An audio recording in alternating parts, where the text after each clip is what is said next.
I'm too positive to be doubtful, too optimistic to be fearful. So all my time I spend cheerful, and I know exactly what I'm here for. I'm too positive to be doubtful, too optimistic to be fearful. So all my time I spend cheerful, and I know exactly what I'm here for. I'm too positive to be doubtful, too optimistic to be fearful. So all my time I spend cheerful, and I know exactly what I'm here for. I'm too positive to be doubtful, too optimistic to be fearful. So all my time I spend cheerful, and I know exactly what I'm here for. What it do? It's your boy, Dragon Ball Art 92. And I'm back with another BAM reaction video. And today we're going to be doing part 4 of the Moro arc. And last time on the Moro arc where we left off is Maris actually took down Moro for a quick second just so they can actually get Boo involved in the situation. And Boo finally woke up and seen Moro. And now the party's about to start. It's about to get cracking, you dig? We're going to see what actually happens, see if Majin Buu can make a difference. But before we get to the content today, you guys, make sure you hit that like button for your boy today. Also, if you're new here, we thank you for coming by and enjoying content with us today. And if you're a Dragon Ball fan, make sure you hit that subscribe button and don't forget to hit that bell notification so you can always be updated whenever I drop a video. You dig? Now, with all the great stuff being said, let's get to the content. You dig?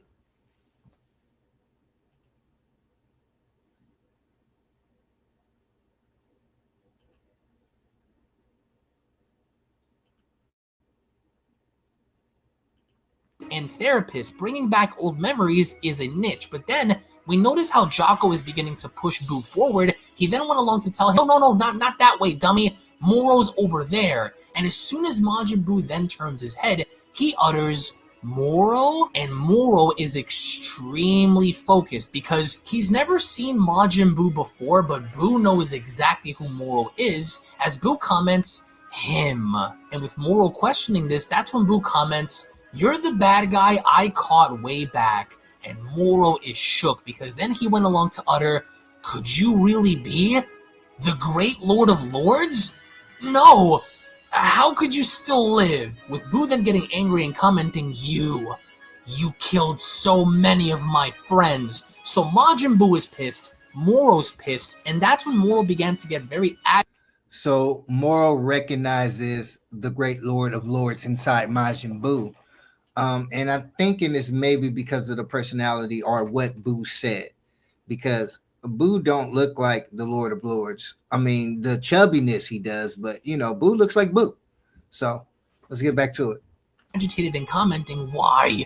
You? And that's when Moro manages to erupt in a fit of rage as Maris asks, what is this? Oh no, I can't contain him, as eventually enough Moro winds up bursting right through the goo because he wasn't looking to get apprehended, nor was he ever expecting to confront the Daikaio head on, and with everyone having to be shocked, Moro is then face to face against Majin Buu. He further went along to acknowledge him by commenting, the great Lord of Lords. I have not forgotten the debt I owe you, with Majin Buu responding, and I didn't forget what you did. You don't get to pick on everyone anymore. No more! And that's when Majin Buu went along to power up in such a way to where it shocks Goku, it shocks Jocko, it shocks Maris, and as soon as we then get to see a powered up version of Majin Buu, even Maris acknowledged Buu's feats by having to utter amazing. As Buu went along to stare down against Moro, that's when we get to see how Majin Buu then took initiative in charging directly at Moro for the first time in getting Moro versus Majin Buu during the events of Dragon Ball Super Manga chapter number 47, page 38. But even then, Moro is not fearful of the Daikaio / Buu because as soon as Moro winds up lifting his hand up, he assumed that he could use the planet's energy as a means of shielding himself, but Majin Buu in fact actually goes right through the energy barrier and manages to punch Moro directly in the face. So this battle right off the gate starts off with Majin Buu having to land a solid shot on Moro's. Yeah, Majin Buu about to put hands on this boy. And it's funny because not even that energy barrier, which was lava from the earth, could stop him. Buu went right through that like it was nothing. He was like, get that up off me, bruh. and gave him a knuckle sandwich. Let's get back to it. Face, with Goku in disbelief, he utters, "Boo dove right through the fire and flames. They didn't even phase him." And as soon as Moro lands on his feet, that's when Moro then goes on the attack by having to wind his hand back, and as soon as Majin Buu gets close enough, Moro winds up doing his signature move by impaling Majin Buu directly through the stomach, and which I will say is very gruesome in the way Moro often does this move to his opponents, but unlike his previous opponents, Majin Buu winds up staring Moro directly in the face, and as an end result, he smiles at the face of having to be impaled, and what Majin Buu does is he quickly shifts his weight in having to toss Moro out into the distance, and as soon as Moro goes flying out, that's when Majin Buu unleashes multiple ki blasts from his mouth, enforcing Moro to shield himself from the fact that Moro's techniques and his attacks now don't really seem to have an effect on Majin Buu, and with Buu wading through the smoke, Maris went along to utter how amazing.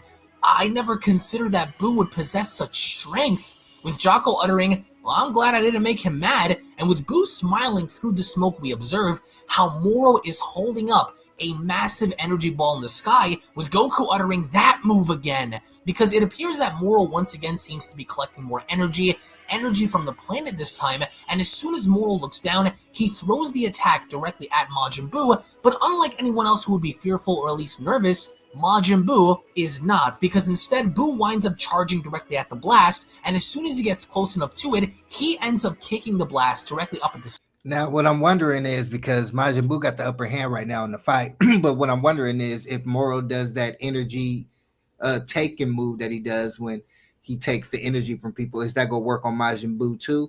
Good question, right? Let's get back to it. Sky, and with Moro staring back up, Majin Buu ends up quickly getting in front of Moro and then having to knock him in the face right down onto the ground, which again goes as far as to showcase his agility, his durability, his speed, and even his strength, with Goku of course cheering on by having to scream out, "That's it, Buu." That's when Vegeta went along to ask Goku, "Didn't you notice, Kakarot?" With Goku wondering, Vegeta then continues, "Buu's energy levels aren't dropping. Moro's energy absorption must not work on him." Wow, you're right. I guess that answered my question.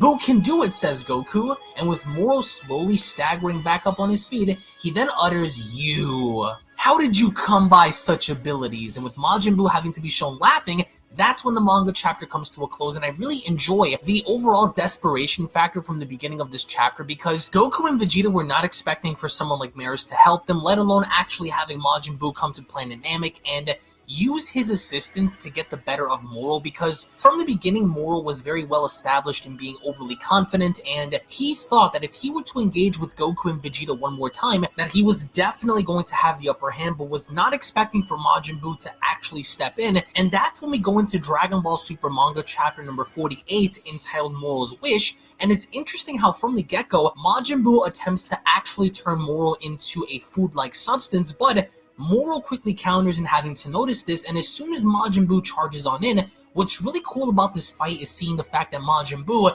is throwing his weight around. He actually lands on top of Moro, and he's pounding his face in, very similar to what Buu did against Majin Vegeta back in Dragon Ball Z, and with Goku cheering him on, and with Maris having to be absolutely blown away, Moro then winds up opening his mouth and realizing how tough Buu is, so to get Majin Buu off of him, what Moro does is he blows Majin Buu's head away with a mouth blast that is so vicious that it not only causes Majin Buu to stumble on back, because Jocko here...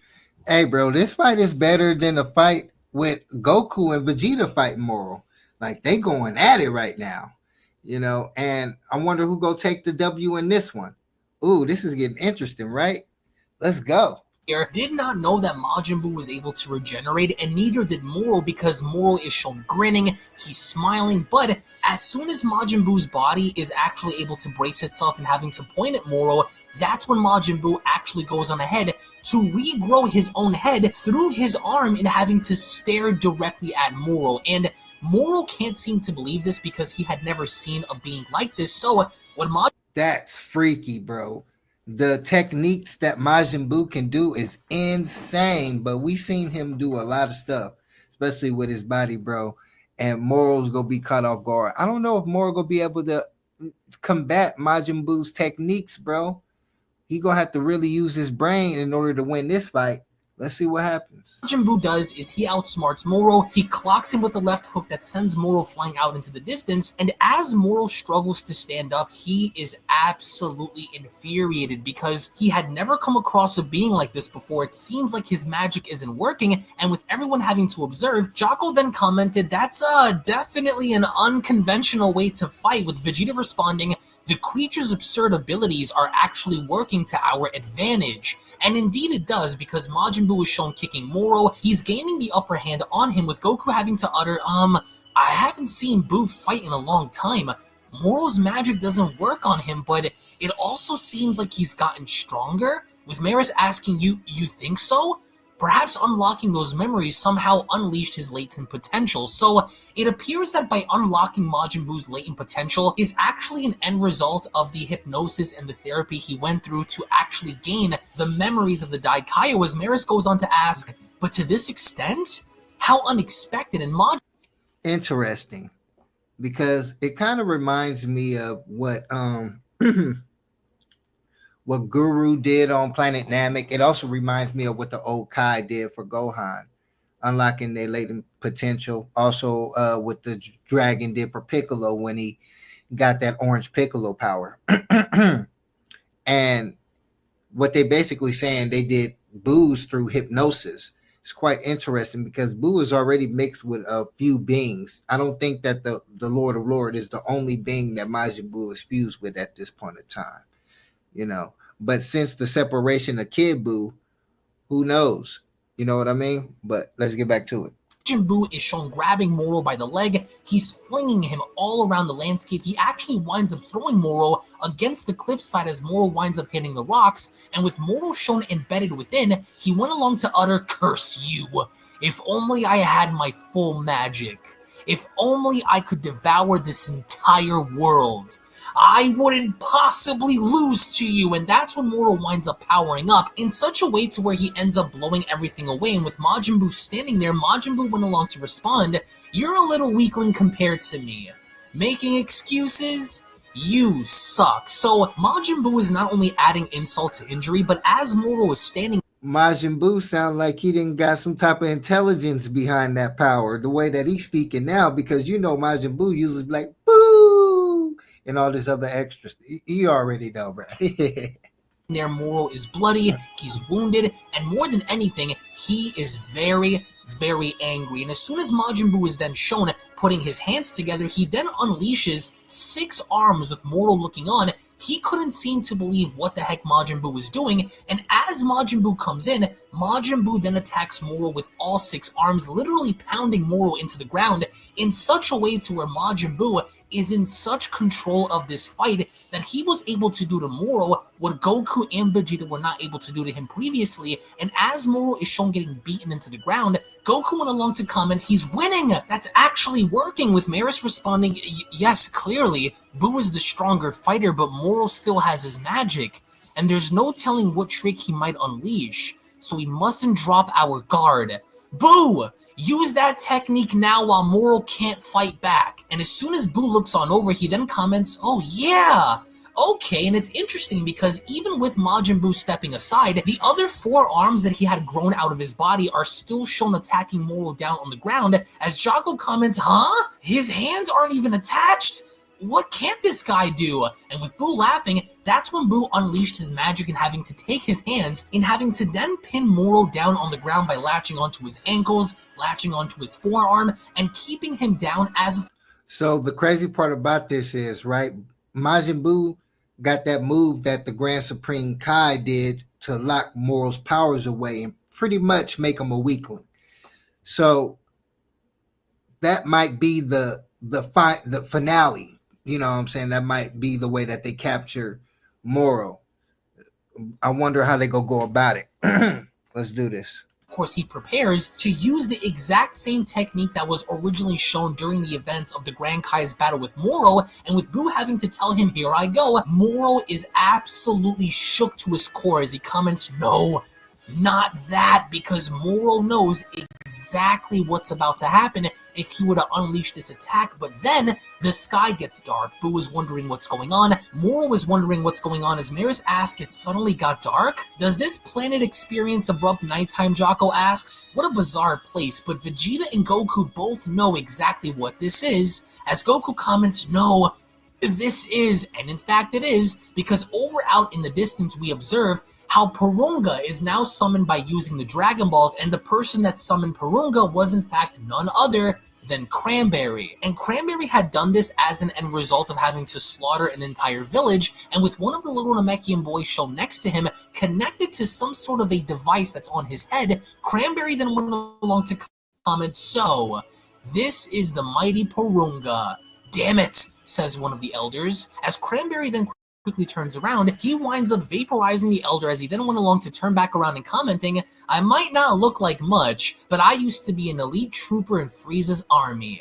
These old Namekian farts and some kid are no match for me. And as we then go back to Goku and Vegeta, Vegeta went along to comment, look, that faint glow in the distance, it must be Porunga. Huh? Maris says. Moro's friend, Goku utters. He must have summoned the dragon.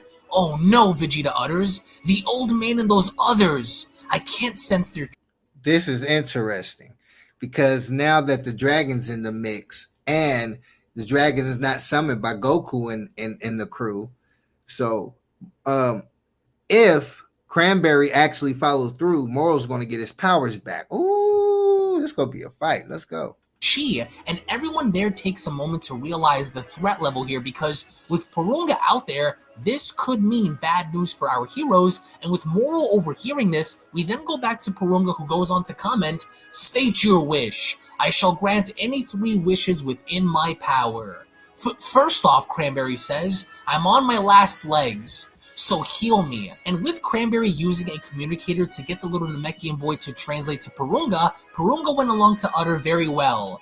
Your first wish is granted. And Cranberry now is back to full strength as he comments, whoa, nice. I feel good as new. With Goku having to tell Vegeta, we can't let him make any wishes. Let's get over there, Vegeta. And Vegeta and Goku quickly make haste because they know they don't have much time left. And with Moro seeing this while being pinned down, he then goes on ahead to use telepathy and directly communicating to Cranberry and telling him, Cranberry, listen. And with Cranberry overhearing this, Moro then continues, quickly now, wish for me to regain my full magic power.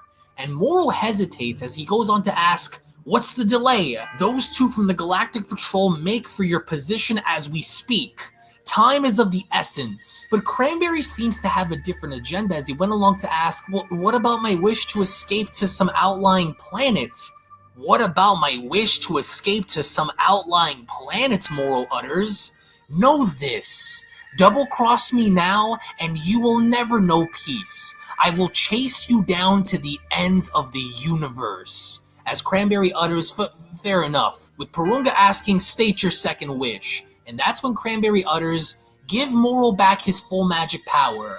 Very well, says Porunga. Your second wish is granted. And over back on the battlefield, we get to see how all of a sudden, Moro's body begins to change. He's shaking because now his full magical abilities that he had been craving for such a long time had now been... Uh-oh. Now Moro might actually have the upper hand now.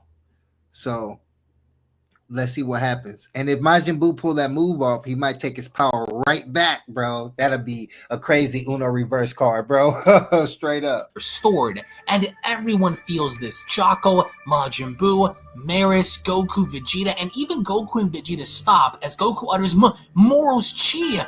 His magic is back already? And that's exactly the case in point, because from there, Moro winds up using his magic to quickly dash on up, and he vanishes from the battlefield as Jocko utters, Moro's gone! Damn it, Maris utters, because Moro is now zipping on through with such speed that he's trying to get to Porunga before Goku and Vegeta, and even as we get to see how Moro quickly dashes beyond Goku and Vegeta, it was the effect of his speed and power that he used to fly on by that causes Goku and Vegeta to crash on down to the ground, and as they do, Vegeta asks, What was that? that because Moro now is absolutely desperate to get to Porunga before them, and as they quickly try to make haste, Porunga then goes on to state, "Now state your final wish," as Cranberry utters, "Great, here we go. I'm finally gonna get my wish. For my third wish, pick out a nice outlying planet where Frieza's army, the Galactic Patrol, and even Moro won't ever find me, and send me, but then..." Am I the only one that didn't know about this awesome channel, Dragon Ball Art 92? You gotta check it out. You know how I'm always training to get stronger and find new challenges? Well, I just discovered something amazing that you all need to see. It's the Dragon Ball Art 92 channel. These guys have the coolest reactions and discussions about all things Dragon Ball. Epic battles, wild fan theories, and even awesome fan-made content. It's like training your brain with super fun Dragon Ball knowledge. So what are you waiting for? Hit that subscribe button and join the Dragon Ball Art family. Trust me, you don't want to miss out on the next big adventure, so see you there. Kamehameha. Cranberry stops because right before he can actually make his wish, his body is trembling. He's beginning to sweat because from there, Moro had found his way to Cranberry and managed to impale him right through his guts. And Hey, bro, that's Moro's favorite move, man. Hand through the body, bro. Hand through the chest. Hey, it reminds me of, remember Kano from Mortal Kombat? When he punched the hole in your chest and pulled out your heart? It kind of reminds me of Moro, bro. That's what he loves to do, bro. Put his hand through your chest. with Cranberry shaking while turning around, Moro's sinister grin is then met as Moro looks on with blood dripping down from his hand. Cranberry utters, You jerk!" As Moro responds, "A job well done, Cranberry." And with Moro then letting Cranberry go, as the blood of Cranberry begins to drip down his hand, Cranberry eventually hits the ground as Moro goes on to comment, "You see, I have a second wish of my own. Unfortunately, that means there are none left for you." And as he then reaches on and grabbing onto Cranberry's helmet, he then goes on ahead to tear the helmet off and telling the dragon, "Porunga, was it? There is still one wish remaining, yes?" With the dragon responding, "Yes. I await the final wish. State it now," with Moro responding, "Good.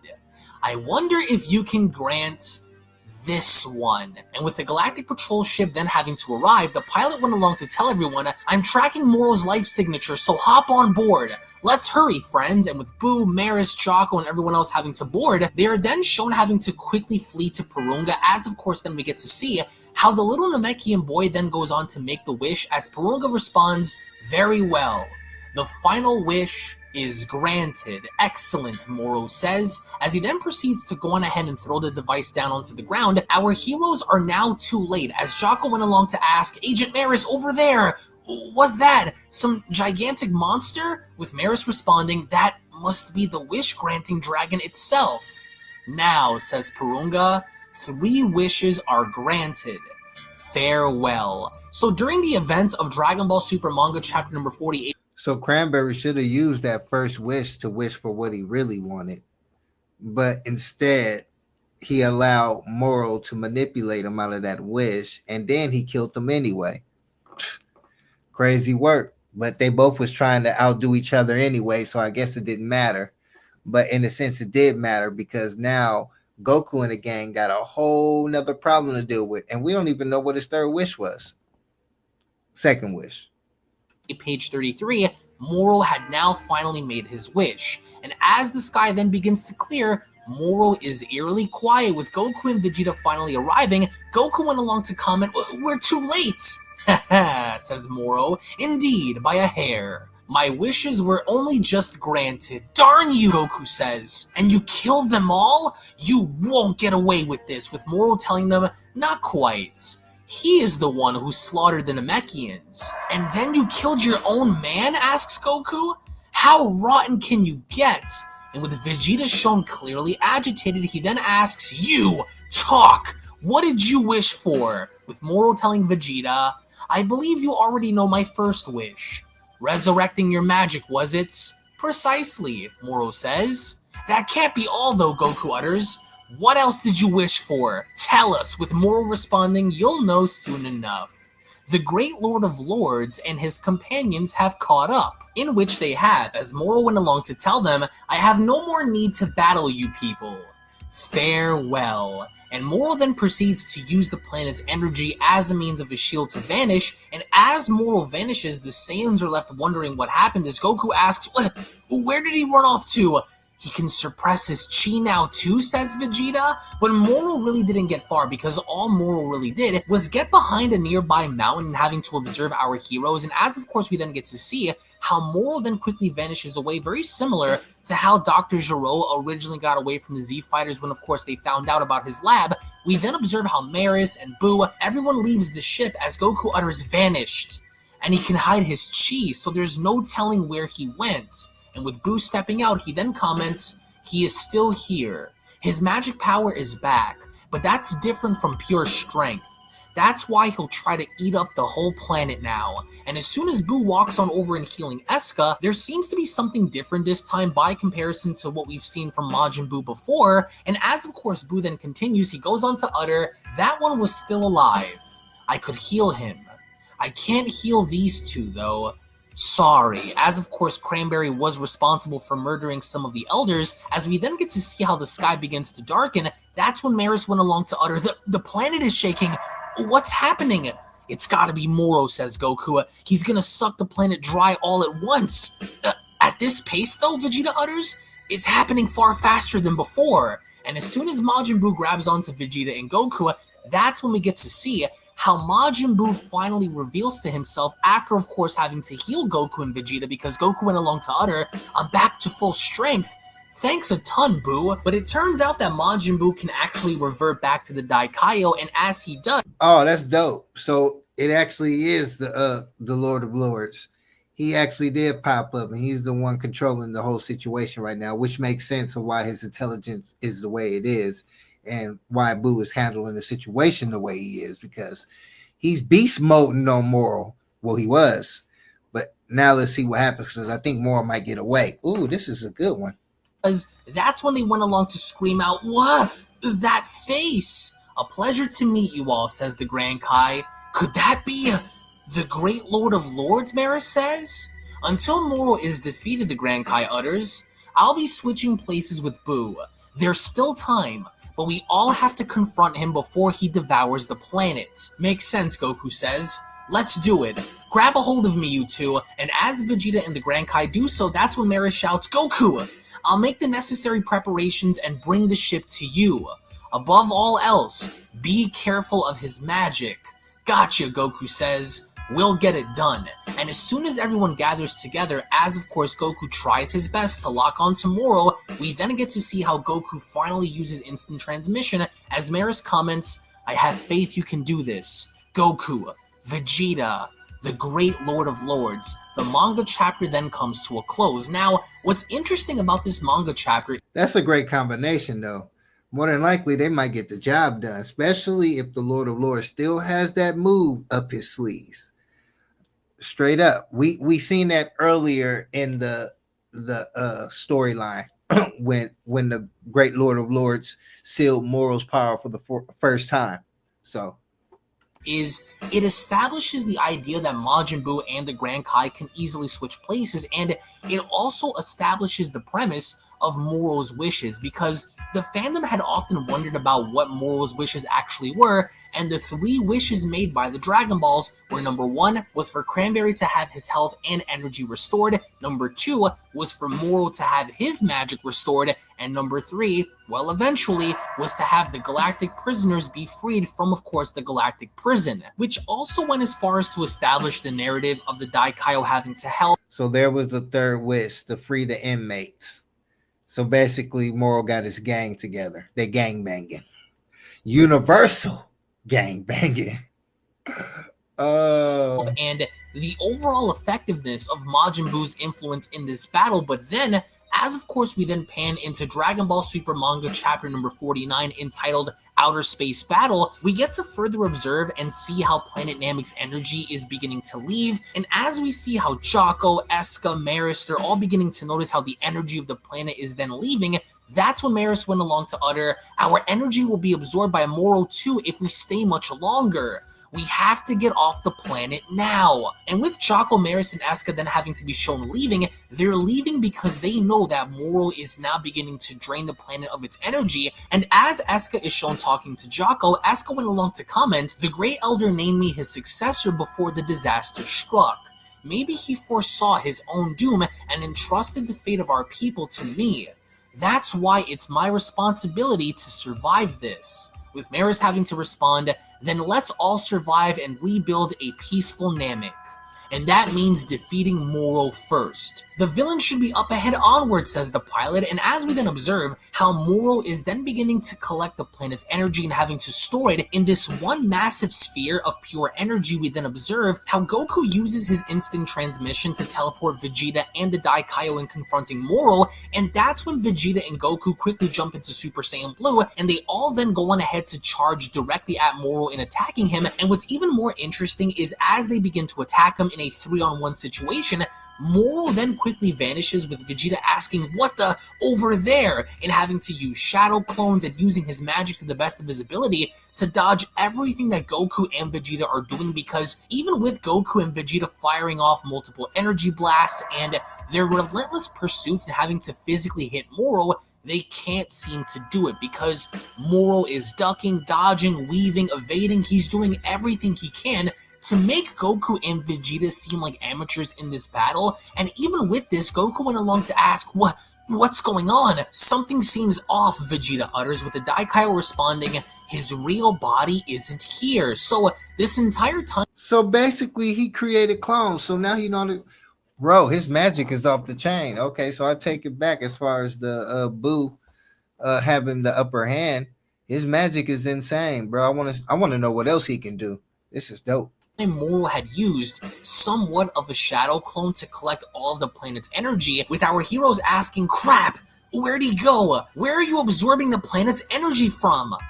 Over there, utters the Daikaio, as he then notices how Moro is standing on a nearby rock that seems to be floating in space, and the first person that winds up charging on in is Goku, with Vegeta having to utter, wait, Kakarot, that's outer space. Saiyans can't survive in the vacuum of space. Oh, right, Goku utters, because without even thinking, Goku was going to go out and get himself killed, and it was Vegeta that stopped him because Vegeta knew that if Goku were to go out any further, he would surely die only because he cannot survive in the vacuums of space. But that's when the Daikaio volunteers and having to utter, I'll go, and he takes initiative in charging directly on in, as interestingly enough, with the Daikaio making his way in, Moro uses his finger in calling for the energy ball to come towards him, and as it does, Moro then condenses the ball and having to eat it, and the second the Daikaio punches Moro, nothing happens, but instead, Moro winds up grabbing onto the Daikaio's arm, and as he pulls him away, he then asks, you dare to wear that detestable face in my presence, great Lord of Lords? But as soon as the Daikaio tries to fight Moro off again,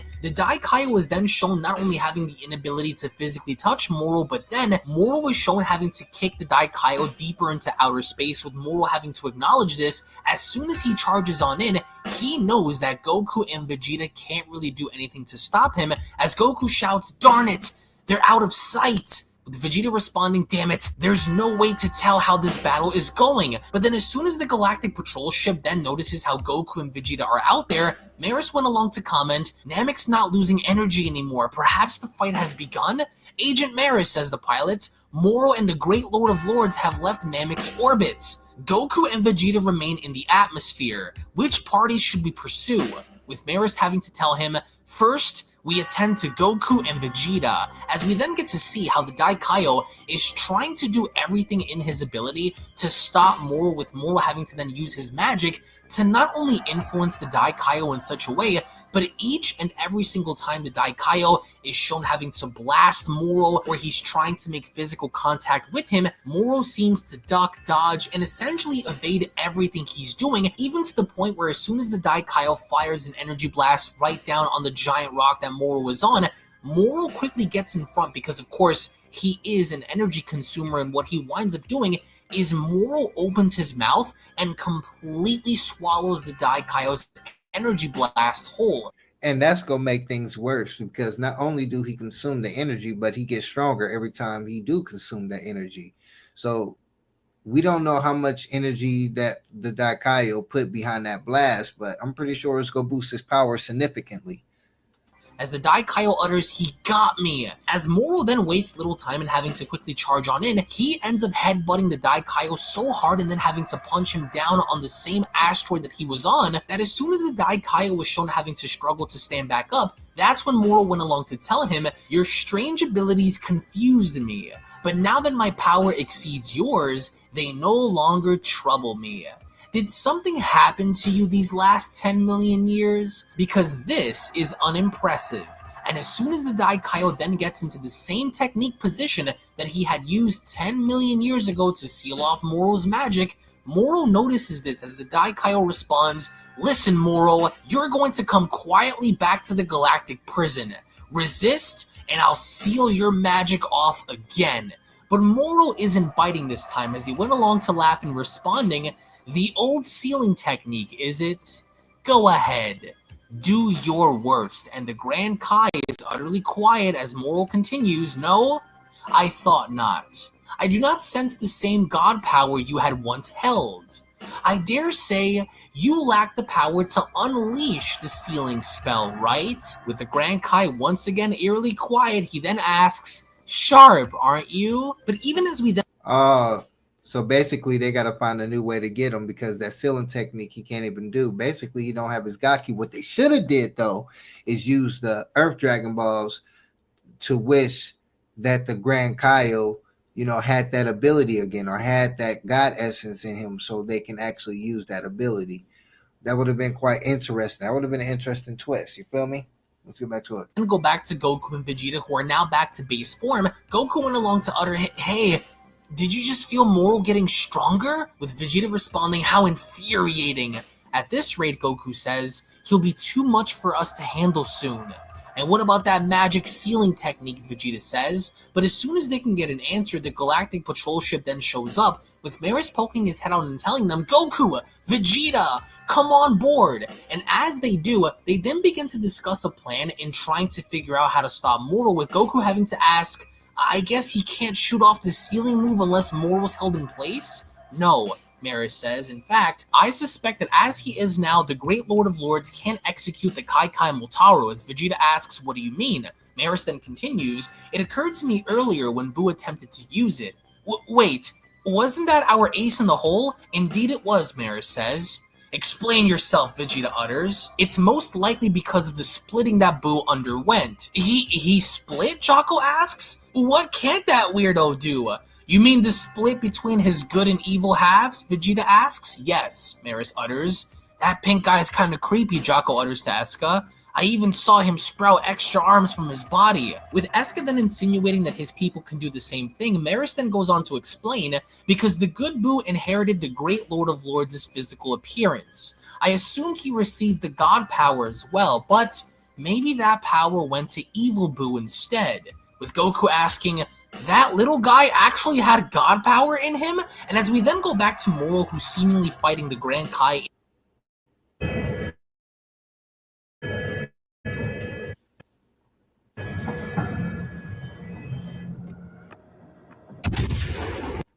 in a very one-sided fight, the Daikaio is trying to do everything he can to survive, but every single time he attempts to do something, Moro counters with absolute finesse, even to the point where, as we get to see how the Grand Kai attacks, Moro blocks his attack without even looking and having to then ask him, "Did someone steal your power and reduce you to that pinkish form from earlier?" "Damn it," the Grand Kai says. As Moro turns on over and having to kick the Daikaio straight through a bunch of asteroids, we then get to see how, as of course he then lands down on one of them, there seems to be a regressed memory that comes to the Daikaio, as of course we then get to see how Goku is holding the Spirit Bomb up above his head right before he went along to destroy Kid Buu. It was at that moment where we got to see a flashback with the Grand Kai having to observe the final moments of Kid Buu versus Goku, and we then got to see firsthand the accounts of Goku having to completely obliterate Kid Buu once and for all, and with the Grand Kai then having to observe, he then utters, "I see. When he was obliterated, so was my power." And as the Grand Kai So the Lord of Lord lost his power when Goku defeated Majin Buu. Interesting how the God energy went to the evil Buu, but the intelligence, the knowledge, and the look went to the good Buu. Interesting, bro. Quite interesting. Kai then comes back to his senses and looking up above, Moro then went along to utter, "Now that I've taken a glimpse at those latent memories, it's clear to me that no being in this universe possesses the power to seal away my magic. How wonderful it is not to have that fear anymore." And with the Grand Kai having to be shown angry, we then once again go back to Vegeta and Goku as Vegeta went along to comment, "Gimmicky techniques like that never actually get the job done. It was always going to take brute force to bring down this foe," with Goku agreeing and commenting, "I think Vegeta's right, which is why we gotta do something now." "Moro, dead ahead," the pilot says. "Damn it, we're completely powerless in outer space." But that's when Mara steps forward and then asking Goku, "Vegeta, can you assure me that you two are more powerful than Moro?" With Goku and Vegeta responding, "Yep. Naturally, magic aside, we are the stronger fighters. Just one of us at full power in Super Saiyan Blue could handle him." With Maris responding, "Roger that. In that case, I will drag Moro back to the surface of planet Namek where you two can finish the job." And that's exactly what Maris intends, because as soon as Maris puts on his suit, that's when Goku asks, "Is that one of them space suits?" With Maris telling them, "Please return to planet Namek in the meantime. I'm off." And as soon as we get to see how Maris takes off, we then go back to Moro, who is just about to be shown finishing off the Daikaio, as of course he was holding up above him a giant energy ball as the Daikaio looked on. It was only then that Maris stepped in once again firing this liquid goo that prevented Moro from having to launch the attack down on the Grand Kai. So instead, Maris went along ahead to pull Moro back some and having to throw him off balance, and with Moro being so cunning, what he did instead was he managed to tug forward and having to send Maris flying straight ahead, which then surprised Maris, as of course he wasn't expecting for Moro to be this resilient. So instead, he manages to completely cut himself off from the liquid and he lands right next to the Grand Kai. So Maris winds up grabbing the Grand Kai and he ends up going on the opposite side of the asteroid, as he then went along to ask him, "Are you still with us, Grand Lord of Lords?" "Thank you," says the Grand Kai, as Maris responds, "We need to get Moro back to Namek somehow so that the team could battle him together." "Yes, of course," says the Grand Kai. "I can't win alone. Before that, can I confirm something with you," says Maris. "Can you still use instant teleportation?" "You know your stuff," says the Grand Kai. "As the Lord of Lords, yes, I can." "Excellent. When the time comes," Maris says, but then Moro comes swooping in and having to utter, "You again, blasted Galactic Patrol," but Maris wastes little time in pulling out his gun, and he fires a shot directly at Moro's head, but Moro simply tilts his neck to the left and having to avoid the attack and asking, "You come at me with a toy?" But Maris continues to fire shot after shot after shot, but Moro is so fast that he's able to speed blitz all of the shots that Maris is firing, as he went along to respond, "Cease this futile farce." But Maris isn't stopping, as he kept on shooting shot after shot as Moro utters, "I said that's enough." But this is where Maris's cunningness comes into play, because he shot off a giant piece of the asteroid as he then went along ahead to shoot the goo directly at it in attaching itself onto the rock. And what he does is Maris swings the rock and having to have it fly straight towards Moro, but with Moro being resilient, he went along ahead to smash right through the boulder, as of course this was all a part of Maris's plan, was to simply distract Moro long enough to get him onto Namek. And as soon as we get to see how Maris is swinging around like Spider-Man, what he does is he puts his rocket boots directly in front of Moro's face, and he fires the boots directly at him from point-blank range, and having to blind him momentarily, even if it was for a second, as Moro utters, "Curse you, my eye!" So Maris is a beast, bro. I mean, he may not be just beating Moro down, but Maris is distracting him and doing the job to get him back on that planet Namek, so Goku and them can put them hands on him. Let's see what happens. And behind Moro, the Grand Kai gets behind him as he went along ahead to grab onto Moro and telling him, I've got you now. As seconds later, the Grand Kai uses instant transmission in bringing Moro back to Namek, and as soon as Goku and Vegeta notice this, what Goku does is he grabs onto Vegeta, as of course this was his cue, and once they go back down to New Planet Namek, that's when Goku went along to utter, "Moro, ready for a fair fight? We're at full power now, so you won't get away again." But Moro this time is eerily calm, as of course we then get to see how Maris returns back to the ship. Moro was looking around the planet as he went along to comment, Planet Namek. It still holds energy? What a waste to leave food on my plate. With Vegeta chiming in, I don't think you comprehend the situation. We're about to destroy you once and for all. With Moro then laughing, he then responds, so foolish, so naive. You seem to have forgotten something quite important. The third wish. As only then, Dragon Ball Super Manga chapter number 49 then comes to a close, which goes on to further establish a few key. So just because he freed the inmates, what that got to do with the fight right now? Are they coming to the planet? Something probably is about to happen at this moment, pertaining to that wish. That's the only reason why I would figure he would say something like that, because otherwise than that, him saying that really just didn't make sense. You know what I'm saying? But we're going to end it right there today. I want to thank everybody for coming by and checking out the content. The continuing of the Moro arc, because the Moro arc is pretty dope. It's getting really exciting. I want to see how they go take down Moro. And what levels does he go push them to? Because obviously he's getting stronger. I want to know if Goku and Vegeta can actually handle him right now. Who knows? Who knows, right? But always remember to believe in yourself, because ain't nobody else gonna do it, bruh. Dragon Ball Art 92. I'm out, y'all. Peace. I'm too positive to be doubtful, too optimistic to be fearful. So all my time I spend cheerful, and I know exactly what I'm here for. I'm too positive to be doubtful, too optimistic to be fearful. So all my time I spend cheerful, and I know exactly what I'm here for. I'm too positive to be doubtful, too optimistic to be fearful. So all my time I spend cheerful, and I know exactly what I'm here for. I'm too positive to be doubtful, too optimistic to be fearful. So all my time I spend cheerful, and I know exactly what I'm here for.